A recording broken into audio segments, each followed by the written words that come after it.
जाणतेपणी अजाणतेपणी अचानकपणे एखादा WhatsApp कॉल येतो, तो व्हिडिओ कॉल असतो आणि 1-2 सेकंदात, 30 सेकंदामध्ये, 40 सेकंदामध्ये तो कॉल डिस्कनेक्टही होतो आणि त्याच्यातून तुम्हाला ब्लॅकमेलिंगचा एक प्रकार सुरू होतो. याबद्दल आता जवळपास सगळ्याच लोकांना माहीत झालेलं आहे. मात्र लग्नाच्या बाबतीमध्ये एक ब्लॅकमेलिंगचा नवा प्रकार अलीकडच्या काळामध्ये समोर येतो आहे.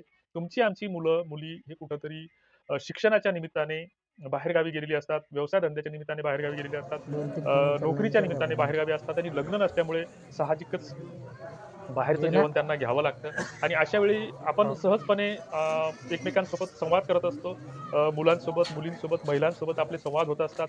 त्यातून ओळखी वाढत असतात. बऱ्याचदा या ओळखीचं रूपांतर कधी-कधी विषय वाचण्यामध्ये पर्यंत जाऊन पोहोचतं. त्याला आम्ही प्रेम वगैरे म्हणत नाही आणि मग अशा गोष्टी घडत असतात. कुणाचा तरी सहवास येतो, संबंध येतो आणि बऱ्याचदा मग काय होतं, की एखाद्या मुलाची लग्नाची तारीख ठरते, लग्न जुळतं, सगळे बाकीचे विधी सुरू होतात आणि मग ती महिला किंवा मुलगी मग तिचा अचानक फोन येतो, पैशाची मागणी होते, 10,00,000 द्या, 15,00,000 रुपये द्या, नाहीतर तुझ्या लग्नामध्ये मी अडथळा निर्माण करते. बऱ्याचदा जे काही महिलांसाठी जे कायदे आहेत, तर त्या कायद्याचा गैरवापर, दुरुपयोग होतो.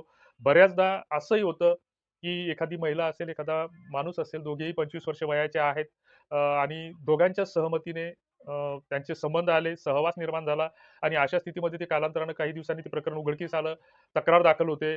मग बऱ्याचदा त्या महिलांना समुपदेशन केलं जातं, मुलांना जेलमध्ये पाठवलं जातं.